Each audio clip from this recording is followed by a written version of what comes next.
Some losses arrive without anyone dying.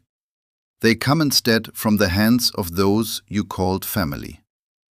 Judith Mercer had poured decades into building a home, raising children, believing she would age inside that quiet shelter she'd constructed brick by brick. But within weeks of her husband's illness, everything she held began sliding through her fingers. The property, the authority, even her seat at her own table. All that remained was a scrap of land her father had left behind. A place she'd always assumed was worthless. A workshop she had never once been permitted to enter as a child. Nobody understood that yet. The very place everyone had forgotten was the one holding what mattered most.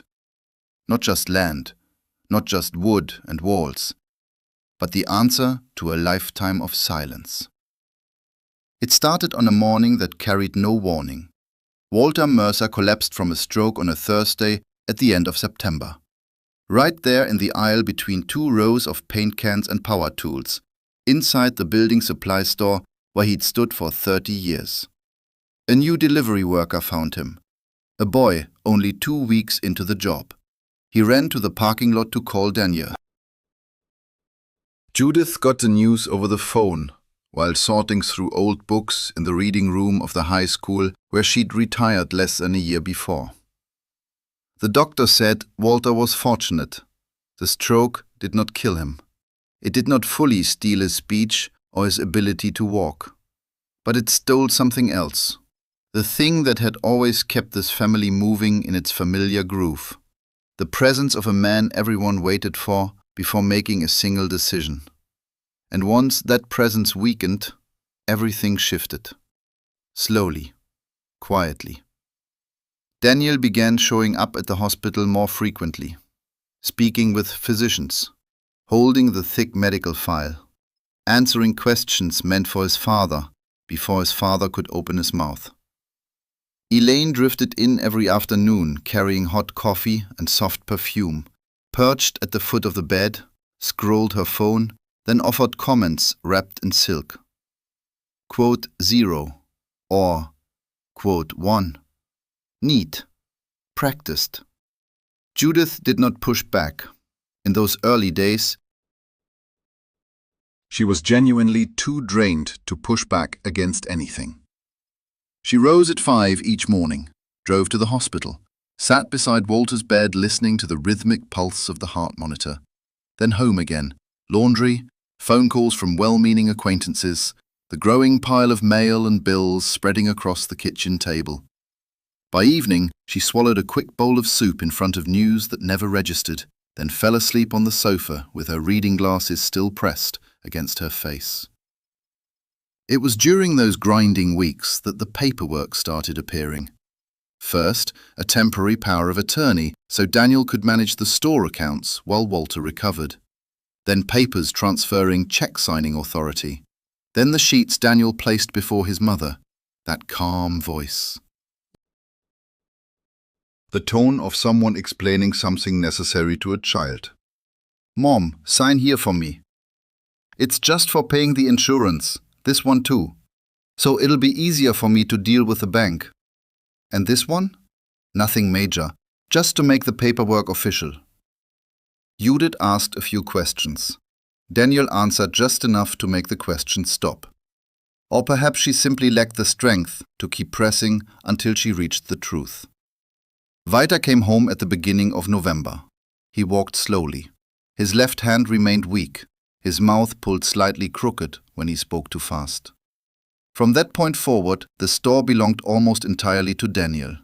Walter sat in the living room armchair more than he sat in the small office behind the checkout counter. He watched the news, dozed. Occasionally asked how this week's sales had gone.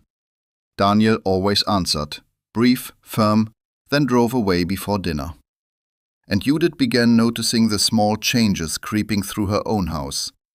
The shared checkbook vanished from the kitchen drawer. Her credit card was declined once at the supermarket.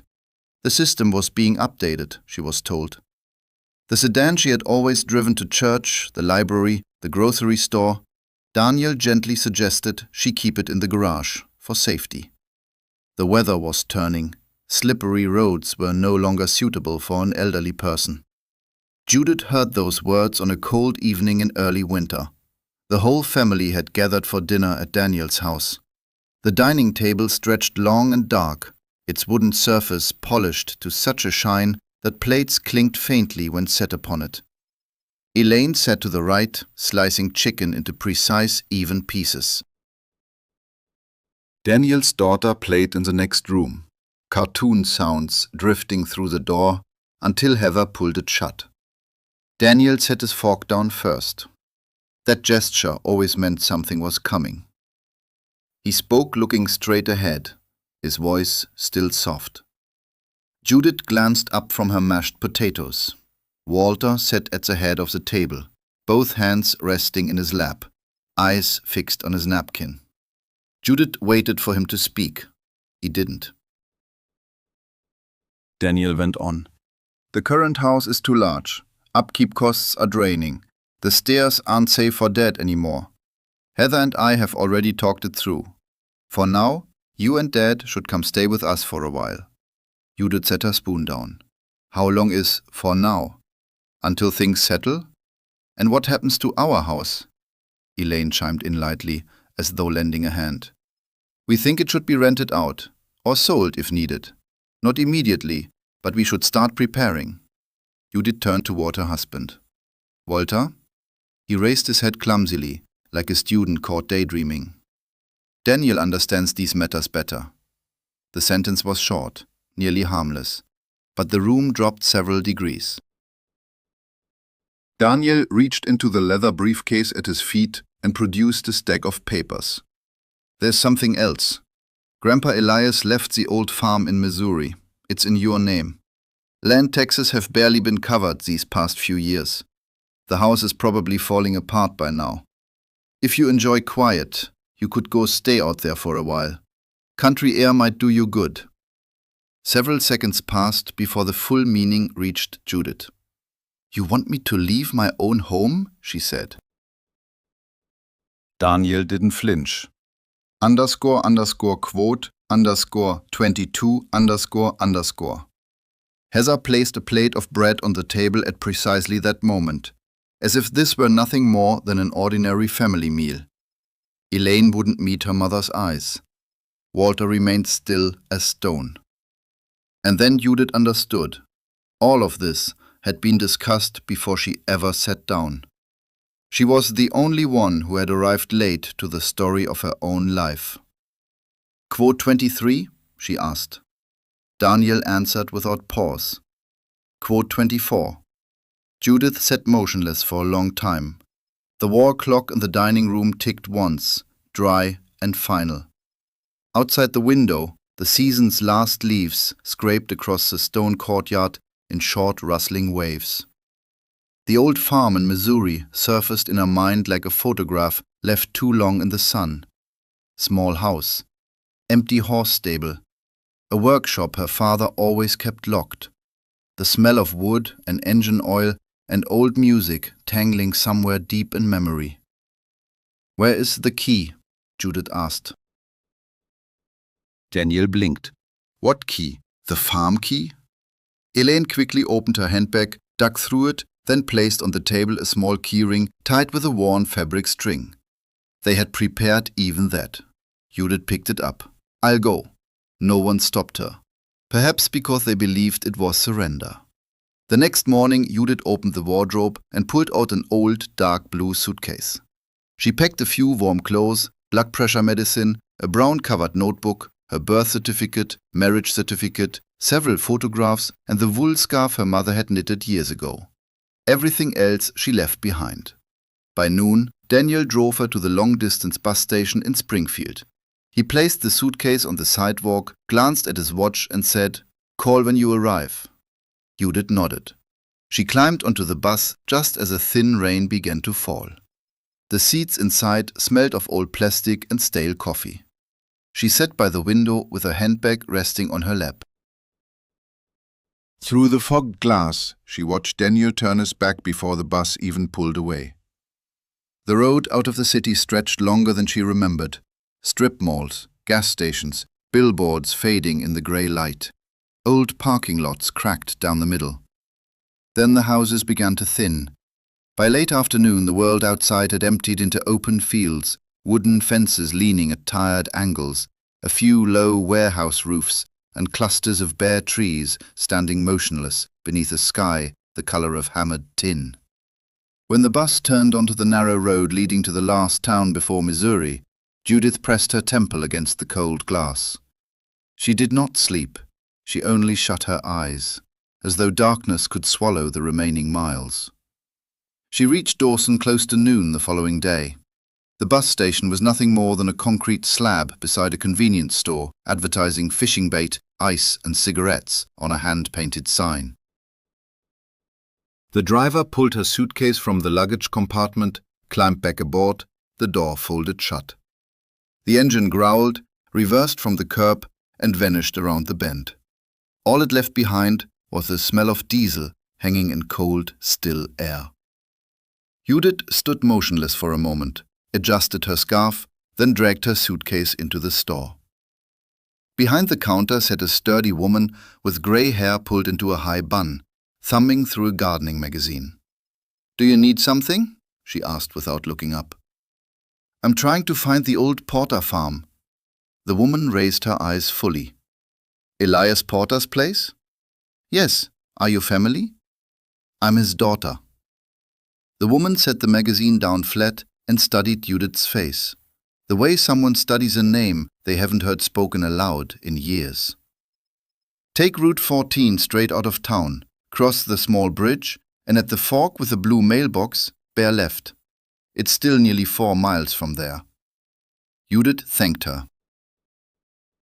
She bought a bottle of water, 2 packs of salted crackers, and asked whether she could rent a car or find a taxi anywhere in town. The woman shook her head. "Out here, people either drive themselves or ask someone they know." Judith pulled her suitcase back into the open air. Wind swept across the road, carrying the smell of dry grass and damp earth. She had walked more than half a mile when she heard a truck decelerating behind her. An old red pickup crept alongside. The driver was a man in his 60s, dark cloth cap, one hand resting loosely on the wheel. "Heading to the Porter farm?" Judith stopped. "That's right, climb in. I'll take you part of the way." She glanced at the empty truck bed, then at the man. At her age, the instinct toward caution still lived in her bones, but so did the exhaustion. She opened the door, settled into the passenger seat, wedged the suitcase between her feet. "Sam Whitaker," the man said as the truck rolled forward. "My farm sits a little way from yours." "Judith Mercer." He nodded. "I know the Porter name. Your father repaired violins, cellos, and some other instruments I can't properly name. Back then, cars from the city would come looking for him now and again." Judith turned toward him. "I thought my father only did odd jobs in his workshop." Sam gave a faint smile. "Around here, when someone does something quietly, people tend to call it odd jobs." The road to the farm grew narrower, surface crumbling, frozen pasture land stretching on both sides, wooden fences broken in places. Past a low row of elm trees, the house appeared. It was smaller than Judith remembered, or perhaps a child's memory always builds everything larger than it truly was. The roof sagged at the right corner. 3 front porch steps leaned hard to one side. The horse stable behind the house was missing several boards. The long, low workshop beside the house stood still and silent, its wide door shut tight, old blue paint curling away in patches. Sam stopped the truck at the gate, he said. Judith gripped the suitcase handle. He said it calmly, like discussing weather. Judith stepped out of the truck. Weeds brushed against the hems of her pants. The ring of keys Elaine had handed her held 6 in total. The third one fit the front door, but the door caught halfway, blocked by a thick carpet of dust that had settled across the floor beneath it. Inside, the air carried the smell of old wood, old fabric, and something sealed away far too long. Judith set her suitcase down and forced open every window that still moved on its hinges. Light flooded in. It revealed a small dining table, an old gas stove, 2 straight-back chairs, and the high kitchen cabinets her mother could never reach without a step stool. She moved through each room slowly. The living room held nothing but a couch draped in a white sheet gone yellow with time. The small bedroom, an iron bed frame, a thin mattress, a wardrobe with one door hanging crooked. The bathroom had no mirror left. The faucet gave nothing, not a drop. At the end of the hallway, the back door opened onto a soggy patch of grass and the path leading to the workshop. Judith stood there, staring at the workshop door, for a long time. In her memory, Elias Porter had rarely brought his daughter inside that space. He never forbade it outright, he only said, "That was enough." A child understands. Some doors in a house exist for work, not for curiosity. She turned away, back to what needed doing first. By 3 that afternoon, Judith had wiped down the kitchen table, swept a pile of dried leaves and cobwebs out onto the porch, wrestled 2 windows open, and discovered a box of matches in a drawer that still struck flame. She tried the stove. Nothing. She tried the light switch. Dead. She took 2 careful sips from the water bottle she had bought in town, then lowered herself into the kitchen chair to rest her feet. Just before 4, the sound of Sam's truck rolled into the yard again. He brought 2 large water cans, a paper bag holding bread, eggs, smoked sausage, a flashlight, and several candles. "Figured you probably hadn't made it back into town yet," he said. Judith stood. "I'll pay you. Later is fine." He placed the things on the table and glanced around the room once. "House is still solid. Plumbing needs checking. The electrical breaker is probably locked at the pole outside. I know someone at the power company. I'll call them in the morning. And water? There's a tank behind the house, but it hasn't run in years. Use what I brought for now. If you need, I can take you over to my place one evening to bathe." Judith pressed her lips together slightly. She was not yet accustomed to accepting help offered so plainly. Sam seemed to notice. He said nothing more, simply stepped out onto the porch, inspected a few rotten boards, then returned to the kitchen doorway.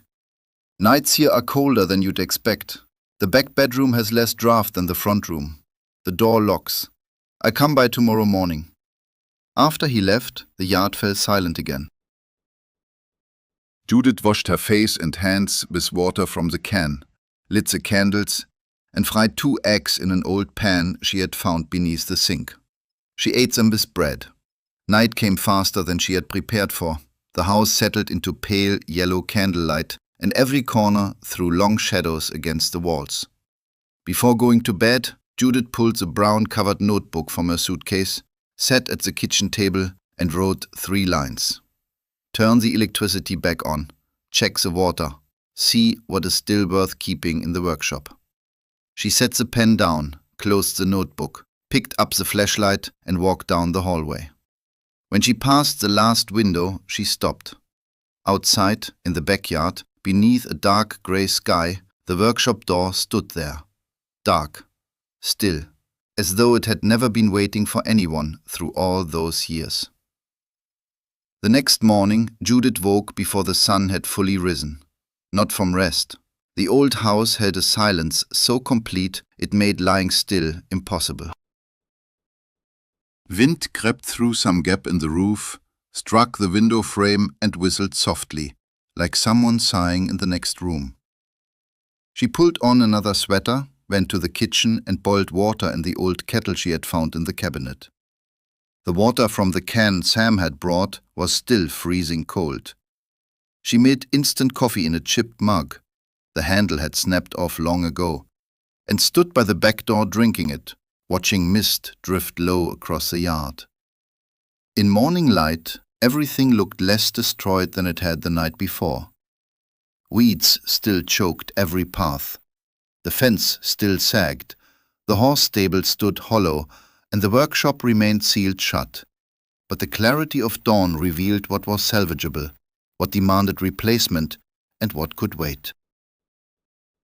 Sam pulled up just after 7, carrying a toolbox, a coil of electrical wire, and 2 pastries folded in wax paper.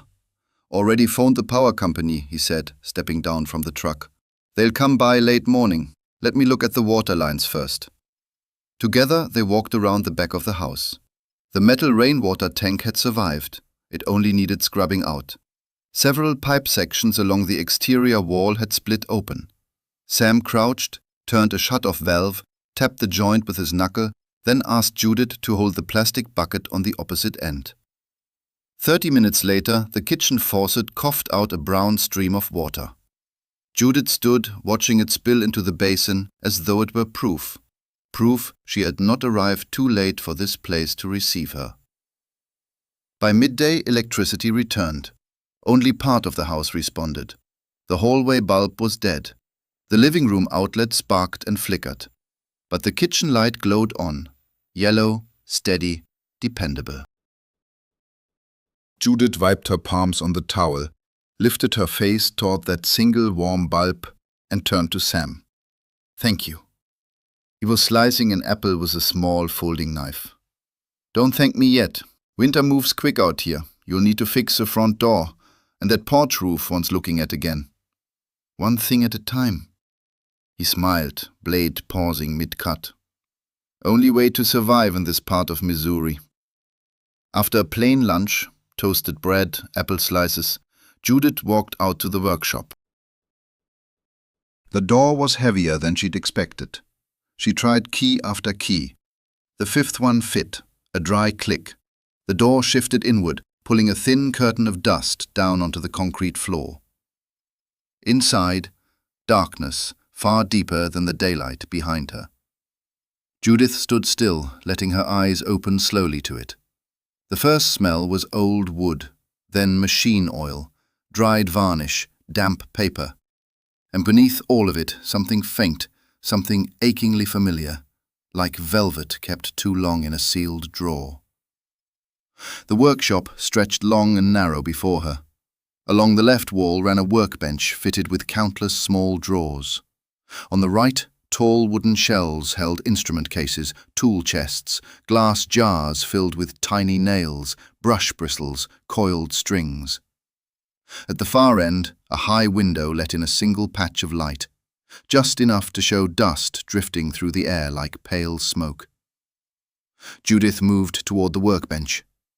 On its surface lay a wine-colored felt cloth, smoothed flat.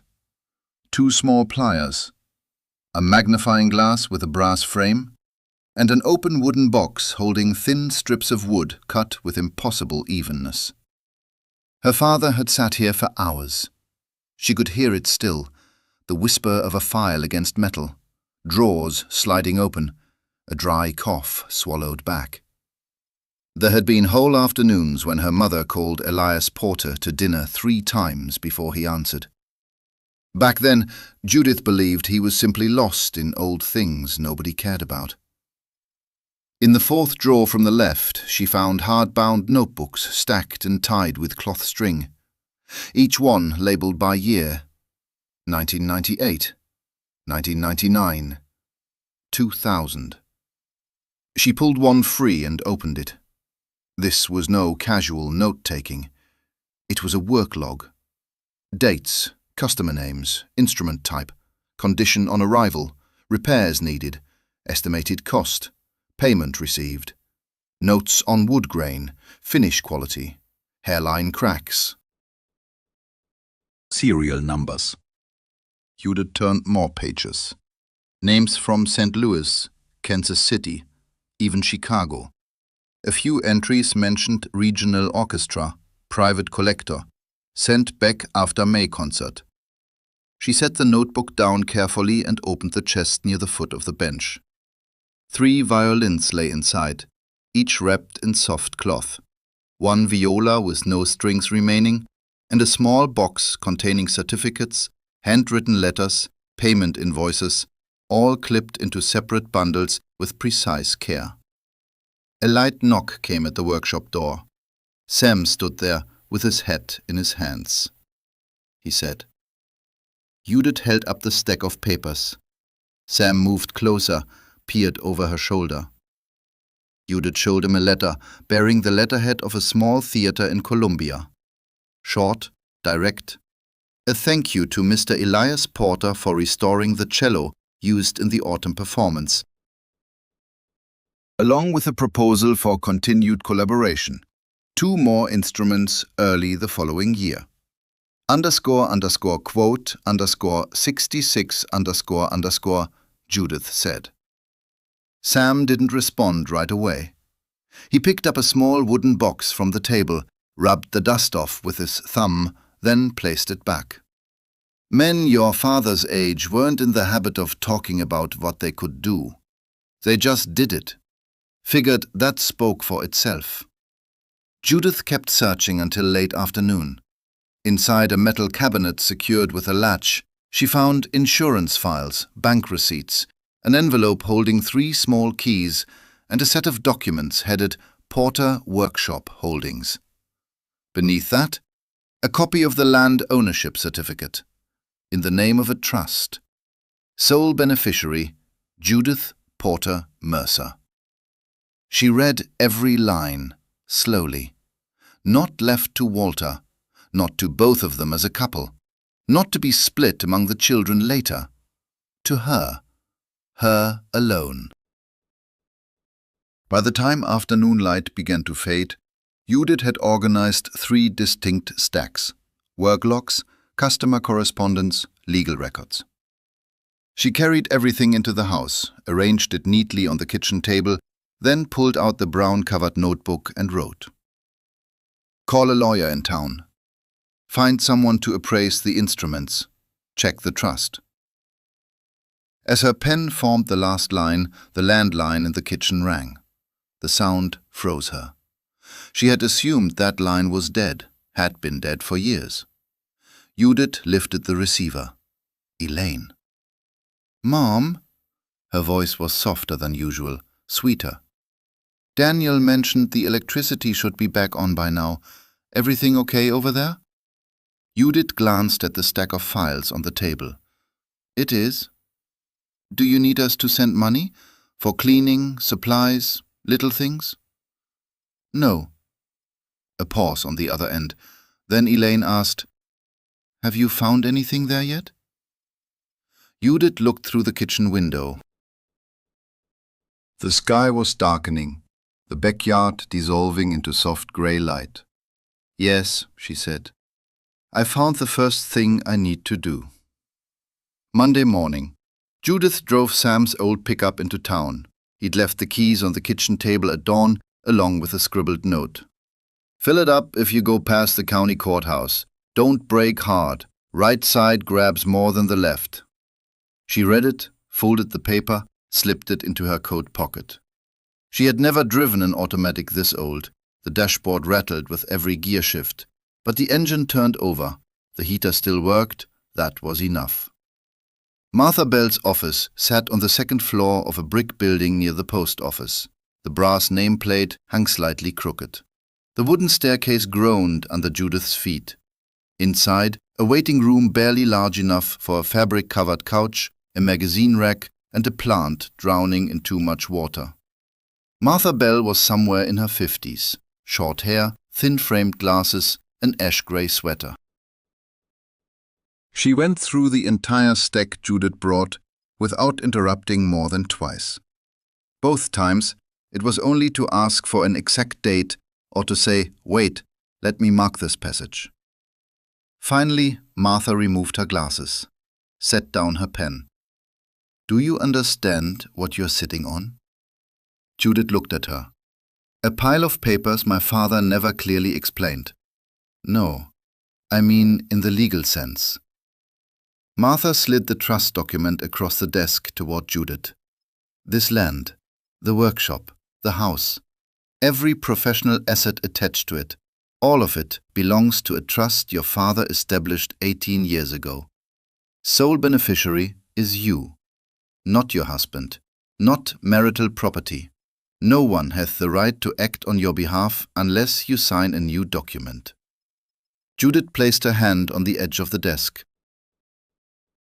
What if I signed a few papers in Illinois? That may be a different matter if it concerns bank accounts or the house over there. But this property is separate, very separate. Martha opened the work log folder again. And here is what truly matters. Your father did not restore instruments as a hobby. He maintained regular clients, income streams, assets held in trust transfer agreements. Some obligations may have lapsed with time, but the professional value remains. How much? I cannot say yet. Martha straightened in her chair. You need a proper appraiser, not some fellow hawking antiques at a weekend market. Someone who genuinely understands string instruments, restoration documentation, Insurance records. I know a man in Colombia. I try reaching him. I don't need a large number. I just need to know whether I can sustain myself alone. Martha held her gaze a moment longer. Most people walk into my office asking how to protect what they have. You're asking whether you have enough to live. Those are two entirely different questions. I am past the age of wanting more than what is necessary. Martha's mouth curved slightly, as if that answer pleased her. That afternoon, Judith walked into the town bank and opened an account under her own name. The first deposit was what remained in her wallet and a small check she had discovered in the workshop, still valid, issued by a community theatre, paying her father from the last year he was still working. The bank employee studied it carefully. Said it would take a few days to verify. Judith stepped outside onto Main Street just as the church bell rang 3 times. She walked into the diner on the corner and ordered chicken soup and hot tea. At the next table, 2 farmers argued about livestock feed prices. At another, 3 older women discussed the school and the weekend football game. Nobody paid Judith much attention. The feeling was strange and pleasant. Here she was not Daniel Mercer's mother, Not Walter Mercer's wife, just a woman eating lunch alone. When she returned to the farm, Sam was on the porch, replacing a rotten board. he asked without looking up. Sam hammered in the last nails, stood, dusted off his hands. Sam looked at Judith. Sam nodded. No further questions. The matter rested there. 3 days later, Andrew Cole came to the workshop himself, thin, wearing a dark overcoat, carrying cloth gloves, a magnifying glass, a small camera, and a thick black notebook. He moved slowly from shelf to shelf, opened each instrument case, examined each label through the F-holes, photographed serial numbers, compared them against the papers Judith provided. For nearly 2 hours he said very little, mostly short remarks. It showed in the list, not until the 6th viola, that he set down the magnifying glass and turned to face Judith. Andrew nodded slowly. He looked Andrew third, both Weighing each word. Andrew placed the violin back into its case, closed the lid with care. Late that same afternoon, the landline in the kitchen rang again, this time Daniel. He asked immediately, no greeting, no pretense. Judith sat down in the chair and pulled the notebook closer. 100. Judith picked up her pen and wrote a single line across the blank page. She spoke into the phone, each word measured and deliberate. 3 days later, a summons arrived. The envelope had been tucked into the mailbox by the gate, sandwiched between the electric bill, a livestock feed advertisement, and the bank letter confirming her new account was active. Heavy paper, sharp corners. Her name printed in full, exactly right, Judith Porter Mercer.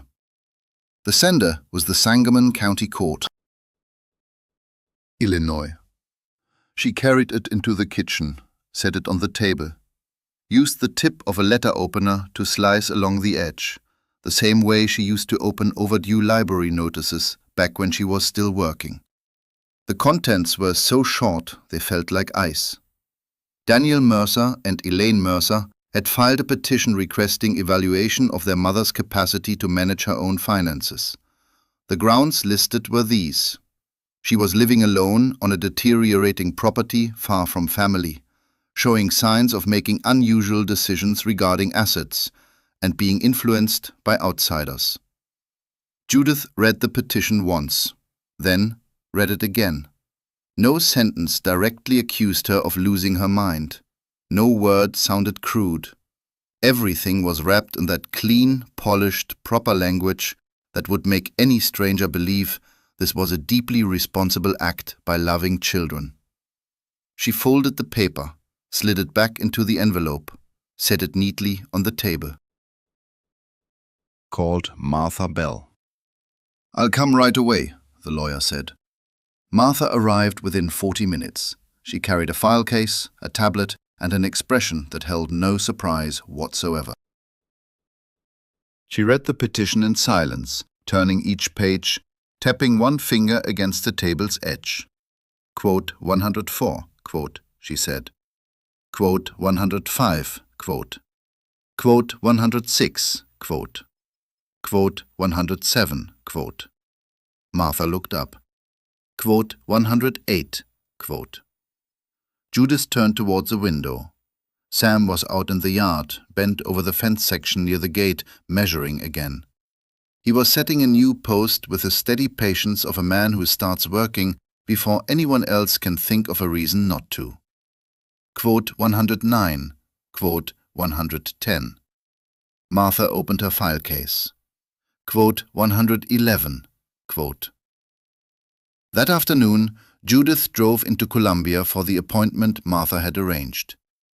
The testing ran over an hour. Remember 3 words and repeat them later. Draw a clock face. Count backward. Explain why she had moved to Missouri. Describe how she had managed her money since the start of the month. Name who was helping her, who she had hired, what she had paid for. Judith answered every question, not quickly, but cleanly. The doctor was a middle-aged black woman, with a gentle voice and eyes that missed nothing. When it was finished, she closed the file. 112, 113, 114, 115, 116. The results reached Martha's office the following morning. While she waited, Judith organized every paper into separate stacks: electric bills, porch roof materials, gas receipts, the bank confirmation letter, Andrew Cole's preliminary appraisal, the trust documents, the deed of land use rights, the receipt for water pipe repairs, a notebook where she herself had recorded every expense since day one. Sam brought her a cardboard file box with a handle. Quote 117, quote, he said. Judith took it. Quote 118, quote. Sam pulled out a chair and set it across from her. Quote 119, quote, 120. For the first time since she'd come to the farm, Judith asked him something personal. "Have you been through something like this?" Sam went quiet for a moment, long enough that Judith thought he might let the question dissolve. But then he spoke. "My sister. Her husband died young. Her 2 children used the excuse that she signed papers more quickly when they sat beside her. By the time she understood what had happened, the house was already in the younger boy's name. Couldn't sue. Not enough documentation. Not enough fight left."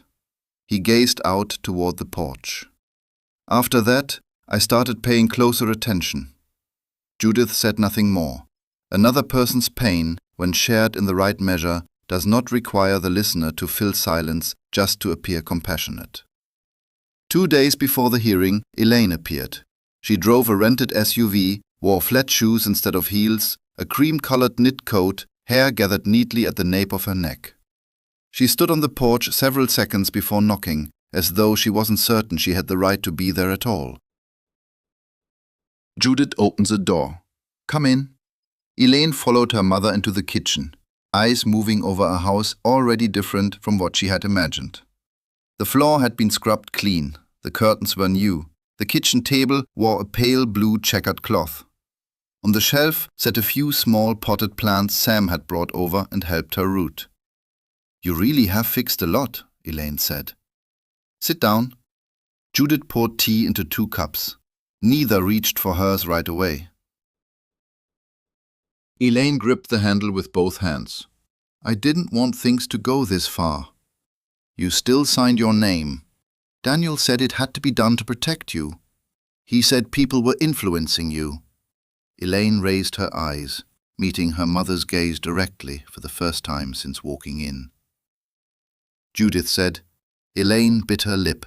Her eyes reddened fast, but this time Judith did not believe these were tears deployed at the strategic moment. Judith set down her cup. Elaine sat motionless. Only after a long silence did she speak. "You all did," her voice shrank. Judith listened to every word. Elaine looked down at the table. She looked up. Elaine nodded, very slowly. When she rose to leave, the sky was almost dark. Judith walked her daughter to the porch. The wind cut colder than usual across the empty yard. Elaine stopped on the last step and turned back. She said, "Quote 154. Judith kept her hand on the doorframe. "Quote 155, she said. "Quote 156. The hearing began at 9 in the morning in a small courtroom behind the civil hallway of the Sangamon County Courthouse. Judith arrived 15 minutes early. She wore a dark gray knit dress, a wool coat buttoned high at the neck, and carried the cardboard file box Sam had given her. Martha Bell walked beside her, one arm holding her briefcase, steps measured, neither hurried nor slow. They exchanged few words. At the courtroom door, Martha turned and asked one question. Judith nodded. Daniel was already inside. He sat on the left bench with his lawyer, dark blue tie, hair neatly combed, face tense but working to hold that familiar composed expression. Elaine sat one seat away from him. Walter had come too. He looked visibly older after only a few months, sitting upright but exhausted. Both hands pressed flat against his knees, like a man who had forgotten what hands were for. The judge was a woman in her 60s, voice sharp and economical. She scanned the file briefly, then raised her eyes. __quote _160__. Daniel's lawyer rose. His language was polished, deliberate. Reasonable concern. An elderly person living alone. Unusual asset decisions. Outside influence from non-family individuals. A need to safeguard long-term interests. Judith sat still, both hands resting on the file box in her lap. If someone had walked into that room without knowing the full story, they might have believed she was a woman slowly losing her grip on the world. When Martha's turn came, she did not rush to her feet. She opened her briefcase, removed 3 sets of documents already tabbed and marked. Only then did she begin. She placed a copy before the clerk. The judge turned toward Judith. Judith stood. Martha handed the file box to the clerk. The judge turned several pages, reading the marked sections quickly. She paused at the medical evaluation, then at the preliminary report from the appraisal expert. Martha handed the back in row stood. Andrew stepped forward, was sworn in, and confirmed that he had personally inspected the Missouri property, cross-referenced ownership documents with professional records, and concluded that Judith Mercer fully understood what she possessed, what she was doing, and had chosen a careful, methodical management approach. Daniel's lawyer pressed with follow-up questions, steering toward the idea that someone else was guiding her decisions. Andrew responded without hesitation. If she is being led, then whoever is leading her must be doing a remarkably poor job. Because Mrs. Mercer does not sell in haste, does not sign in haste, and asks more careful questions than most clients I have ever worked with. On the left bench, Daniel shifted in his seat. The judge turned to Elaine. Your signature appears on the petition. Do you wish to add anything? Elaine pressed both hands together. A long moment passed. Then she stood. Yes. Her voice came softly at first, but it held steady. I signed because my brother told me it was the best way to protect our mother. But I had no medical evidence that she had lost capacity. I never saw her fail to understand paperwork, or money, or where she was living. She paused. One beat of silence. I think we used the word protection for something else. The courtroom went still. Daniel's lawyer leaned slightly toward her. Elaine did not sit down. Quote 189, quote, she added. The judge closed the file. The sound of the clerk's pen tapping the desk was barely audible. Daniel never turned toward his sister. Walter remained motionless, gaze locked on the tiled floor. In the hallway, Martha took Judith's hand and shook it. You performed better than almost anyone I have ever stood beside in a case like this. Thank you. No. Martha's smile was quiet, barely there. Thank your father.